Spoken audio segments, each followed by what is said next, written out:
Hello dear students, welcome to the class of Health and Physical Education, Unit 8, Fundamentals of Anatomy, Physiology and Kinesiology in Sports. And today's topic we are having, that is classification of joints. So in this classification of joints we are going to learn today. In the last topic we have learned related to classification of bones. There are the different types of bones: long bones, short bones, irregular bones, flat bones and sesamoid bones. So today we are having, that is classification of joints. There are the three types of joints. It's been classified into three parts, that is immovable joints that cannot move, slightly movable joints that are only slightly they can move, and we are having, that is freely movable joints. So in the first we are going to learn, that is immovable joints. It is also known as an fibrous joint. It is also known as an synarothesis.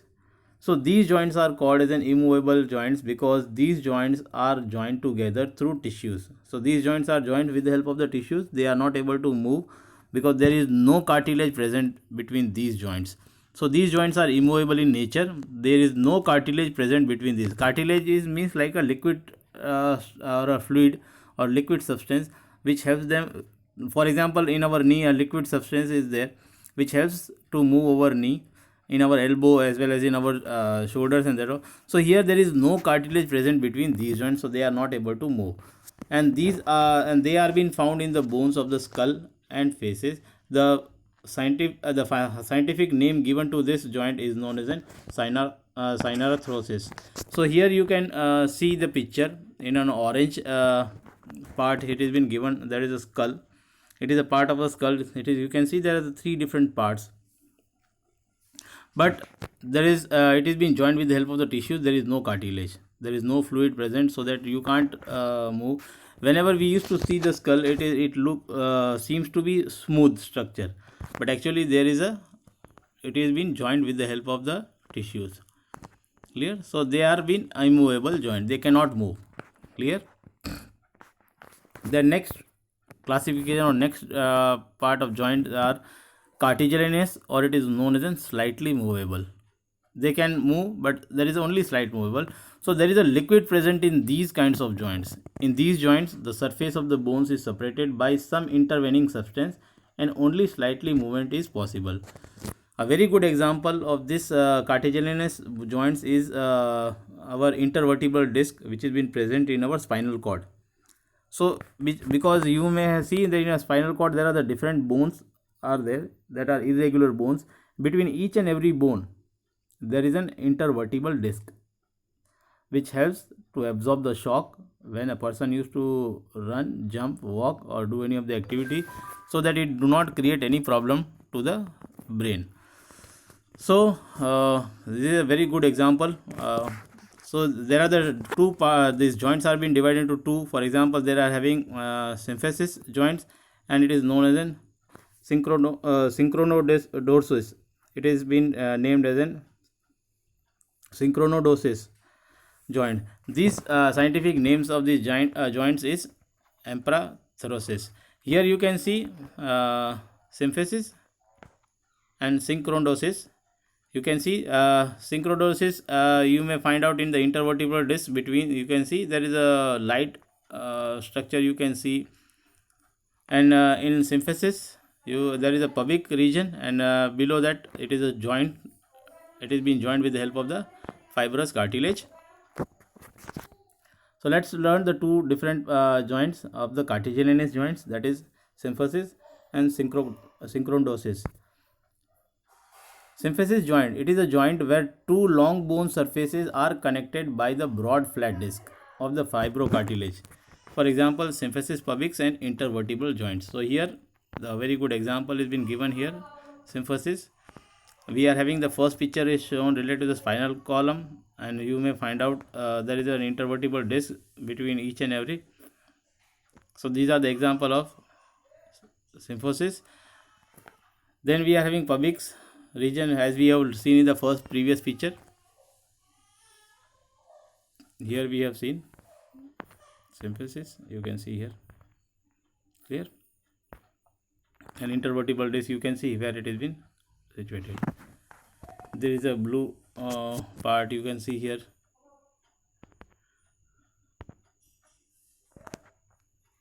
Then we are having synchrondosis.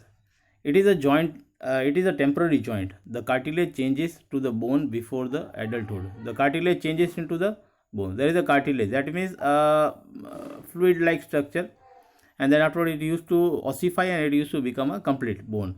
So it becomes before the adulthood. So this joint is found between the diaphysis and epiphysis. Now what is the diaphysis? When you see the any of the bone, the center part or the shaft is being considered diaphysis, and epiphysis means end part of the bone. For example, we are having a humerus bone. The shoulder part as well as the elbow part of the bone of this humor bone is been considered an epiphysis, and the center one where you may find out this like biceps and triceps, these part, it has been considered diaphysis. So these get because previously when the bones are not get ossified properly, so you may find out the cartilages, that is a cartilage. Then afterwards when the person when the child used to grow, and so before adulthood it totally has ossified totally into complete bone and becomes stronger. So this is what related to the chondrosis joints. Then next we are having the third type of this classification is synovial joints or freely movable joints. Freely movable, that means that the joints which are been easily they are being able to move, that are freely movable. For example, our fingers, our wrist, our elbow, our shoulder, our knee, our feet from the ankle. It used to our fingers of the our feet fingers. So this kind of the joints is also called as in synovial joints. Most of these joints in our body comes under this category. The end of these bones are covered with cartilage. The end of the bone are covered with cartilage. There is a cartilage, a fluid-like structure, which helps us to absorb the shock. And there is, you can't find out there is a friction. There will be no friction between the two of the bones due to this cartilage. So this cartilage bears the shock in the upper part of the body and protects the bones, and it also protects the bone. It is also helpful in the completion of the correct joint. It is also helpful in the completion of the correct joint. When it has been correctly joined, it has been helpful for this. It is surrounded by ligaments which binds together both the bones. Surrounded with the ligaments, both the sides of the ligaments are been with, which helps to hold the bones. The tendons of the muscle passes over these joints. That there are the muscle tendons where muscles, one of the muscles are being overlapped with the another tuberosity of the lower joints or the upper joints, and it is being joint like that only. So the tendons of the muscle passes over these joints which provide the stability to the joints, and these freely movable joints are further classified into 6 categories. They have classified these joints into synovial joints or freely movable joints into 6 category. We are going to learn one by one. Condyloid joints. Now, where are the condyloid joints? In this kind of joints, the movement takes place in the two directions. For example, in the wrist joint, there is a flexion and extension, abduction and adduction. There is only this kind of the movement where you can have the two movements only. Movement takes place in two directions. For example, wrist up and down and both the side. When you take an index finger, when you move the index finger down and up and down, and you can move the index finger on both the side like left and right. So when you move further and up and down, that is this movement is considered flexion and extension. Adduction, bringing the any of the thing towards bringing our body to the medial plane, that is known as an adduction, and abduction means away from the body is being known as an abduction. Then there is a circulation but no rotation. There is a circulation but there is no rotation. Circulation you may find out with the wrist, but there is no rotation. Then we are having second type of synovial joints is ball and socket, where you may find out in ball and socket in our hip and in our shoulders.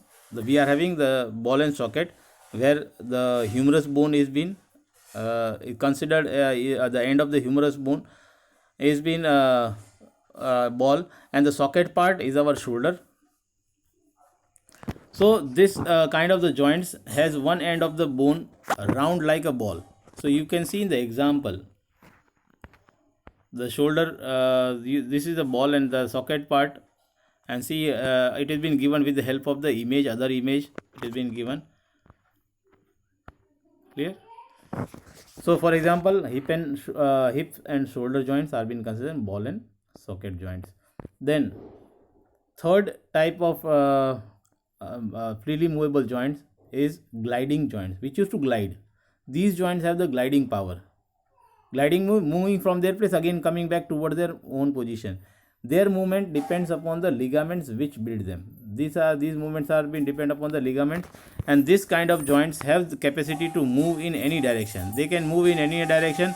For example, the joints of the wrist and ankles. The joint of the wrist and ankle, they used to move, they used to glide, and they used to come back. You can stretch forward and again coming back. That is only been possible with the help of this movement. Here you can see they used to glide. This part, the wrist part, these bones color you can see in the gray color. Clear? Then we are having the hinge joints. Hinge joints, that is like a hinges in our door. That means that having only movement which do not have other movement. These joints permit the angular movement in one direction only. For example, elbow, you are moving in one direction. You can't move your arm, the radius and ulna behind this elbow. Clear? So that means that that used to work like a flap. Either it may be our leg from our knee, or it may be our elbow. That is extension and flexion and extension movement only. So these joints permit the angular movement in one direction like a door or its hinges. For example, joints in the elbow and knee and finger, they are having only movement. You can't bend your finger too much, and from that you can't join. As you used to move your finger and you make a fist, you can't make the move the finger on the other side. So that's why they are having only one direction movement, and that used to work like a hinge. So here it is a very good example. It's been given the femur and the tibia. You can see the femur and tibia cannot be bent from back side. So you are having a movement on one side only. We are having this as an example for the hinge joints. Then we are having pivot joints. These are the joints which are rotatory movement in one axis. That used to rotate on one axis. Our head is a very good example of this pivot joint. In this form, a ring rotates around a pivot or a pivot. Like process rotate within the ring being formed of a bone and a cartilage. Example, atlas and axis bone at the top of the neck. You can see here there is a bone, there is a cartilage which is being present between this, and you can see the rotation, 180-degree rotation on both the side. And then afterwards, when you used to rotate your head from all the direction, that is also been possible. That is used to pivot. That's why it is been named as an pivot joints. So examples are been given. Atlas and axis bone at the top of the neck is a very good example. Then we are having saddle joints. Saddle joint, these kind of joints has many movements. For example, a thumb is considered a saddle. A very good example. Thumb is a very good example to oppose the fingers. It enables the thumb to oppose the finger. Here you can see here the thumb used to rotate in all the direction, front and back. So that's why it has been considered saddle joints. So that such types of joints has many movements. Clear? Flexion, extension, adduction, abduction, circumduction. So this also having mostly all type of movements, many movements, not all type, but it is in considered many type of movement. That's why it has been considered saddle joints. Thumb is a very good example of this saddle joint. So I hope so that the classification of joints are clear. So you can prepare the notes from with the help of this. From my side, this much. Thank you.